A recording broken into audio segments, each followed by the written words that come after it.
بسم اللہ الرحمن الرحیم۔ ہم اس سیشن میں حج کے طریقے کا مطالعہ کریں گے۔ وہ حضرات جو حج آفر کرنا چاہتے ہیں، سب سے پہلے وہ اس کا مصمم ارادہ کریں گے، اس کی نیت باندھیں گے اور احرام باندھیں گے۔ احرام کے بارے میں یہ جان لینا چاہیے کہ وہ لوگ جو مکے سے باہر سے آئیں گے، ان کے لیے ضروری ہے کہ وہ اپنی میقات سے یہ احرام باندھیں۔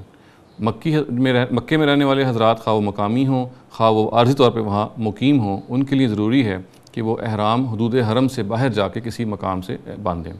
اور وہ حضرات جو کہ حدود حرم اور میقات کے درمیان رہتے ہیں، تو ان کے لیے ان کا اپنا گھر ہی میقات قرار پائے گا۔ احرام باندھنے کے بعد تلبیہ پڑھنا شروع کر دیا جائے گا، اور تلبیہ اصل میں ان الفاظ کی دہرائی کا نام ہے: لبیک اللہم لبیک، لبیک لا شریک لک لبیک، ان الحمد والنعمت لک والملک لا شریک لک۔ میں حاضر ہوں اے اللہ، میں حاضر ہوں، میں حاضر ہوں، تیرا کوئی شریک نہیں، میں حاضر ہوں، تمام شکر، تمام نعمتیں اور تمام بادشاہی آپ کی ہیں، تیرا کوئی شریک نہیں۔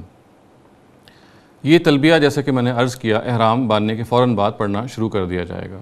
حاجی حضرات 8 ذی الحج کو منی میں جمع ہوں گے اور رات وہیں گزاریں گے۔ 9 ذی الحج کی صبح ظہر کی نماز سے پہلے امام جو ہے وہ خطبہ دے گا، اور ظہر کی نماز جو ہے اور عصر کی نماز قصر کر کے پڑھی جائے گی اور جمع بھی کی جائیں گی۔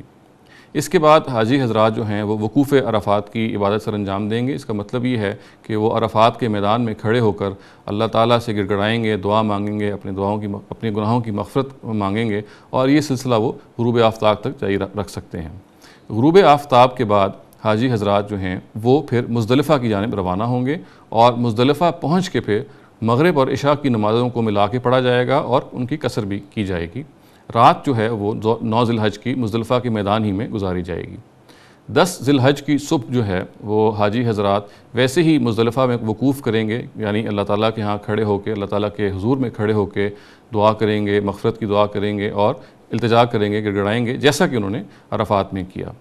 یہ کر لینے کے بعد حضرات جو ہیں وہ پھر منی کی طرف روانہ ہوں گے۔ منی کی طرف جب وہ روانہ ہوں گے تو سب سے پہلے پہلا جمرہ آئے گا، پھر دوسرا جمرہ آئے گا، اور پھر آخری جمرہ، اس کو ہم جمرہ عقبہ بھی کہتے ہیں۔ جیسے ہی وہ جمرہ عقبہ تک پہنچیں گے تو پھر وہ تلبیہ پڑھنا بند کر دیں گے، اور اس جمرے کو پھر وہ 7 کنکریاں ماریں گے۔ اس میتھڈالوجی کو جاننے کے لیے ضروری ہے، یا اس پر حقوق عمل کرنے کے لیے ضروری ہے کہ بعض ٹرمز کا بھی ہم تعارف حاصل کر لیں جو ہم نے اس میں استعمال کی ہیں۔ سب سے پہلے تو یہ دیکھیے کہ احرام مردوں کے لیے اصل میں 2 انسلی چادروں کا نام ہے۔ ایک چادر تو اپنے اوپر اوڑھ لیتے ہیں، اور دوسری چادر کو بطور تہبند کے استعمال کرتے ہیں۔ اور یہ ضروری ہوتا ہے کہ مرد حضرات اپنا سر، اپنا چہرہ، اپنے ہاتھ اور اپنے پاؤں کا جو اوپر والا حصہ ہے اس کو نمایاں رکھیں، اس کو ایکسپوز رکھیں، اور اس پہ کوئی کپڑا وغیرہ نہیں ہونا چاہیے۔ خواتین البتہ احرام میں سلے ہوئے کپڑے پہن سکتی ہیں، ان کے لیے یہ ضروری ہے البتہ کہ وہ اپنا منہ اور اپنے ہاتھ جو ہیں وہ کھلے رکھیں۔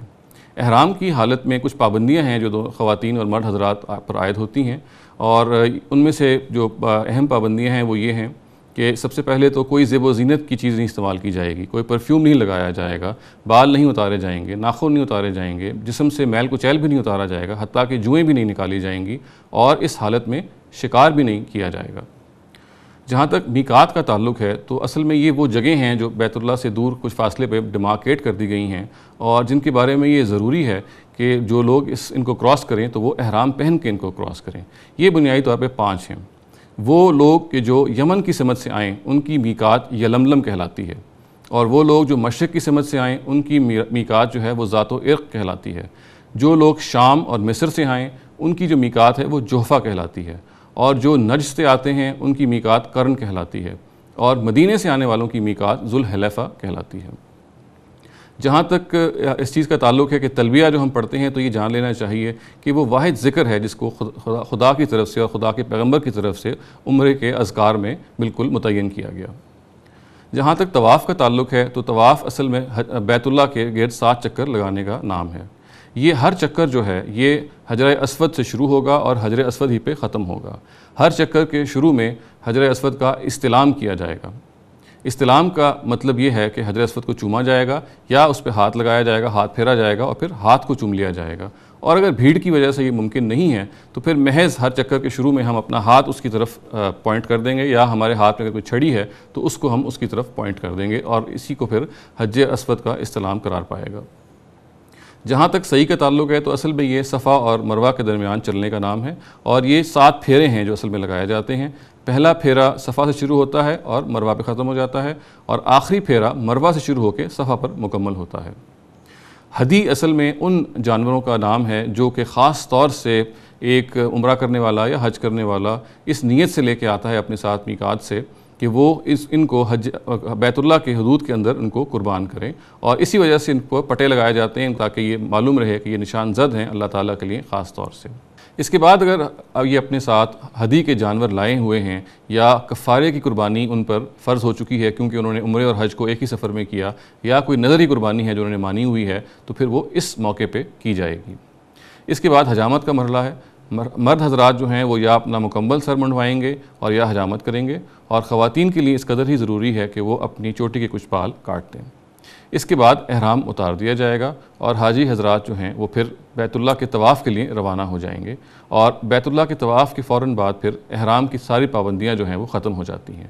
اس کے بعد پھر وہ سعی کریں گے، اور صفا اور مروہ کے درمیان اس سعی کے بعد پھر وہ دوبارہ واپس منی تشریف لائیں گے، اور یہاں پہ پھر وہ 2 یا 3 دن قیام کریں گے، اور قیام کے دوران جو ٹائم یہاں گزاریں گے وہ روزانہ پھر پہلے جمرے میں اور دوسرے جمرے کو اور تیسرے جمرے کو 7 کنکریاں ماریں گے۔ یہ وہ حج کا طریقہ ہے جو حضرت ابراہیم کے زمانے سے چلا آ رہا ہے۔ قرآن مجید نے اس کو اسی لیے ڈسکرائب نہیں کیا، اسی لیے اپنے ہاں درج نہیں کیا کیونکہ یہ پہلے سے ایک معروف سنت کے طور پہ موجود تھا۔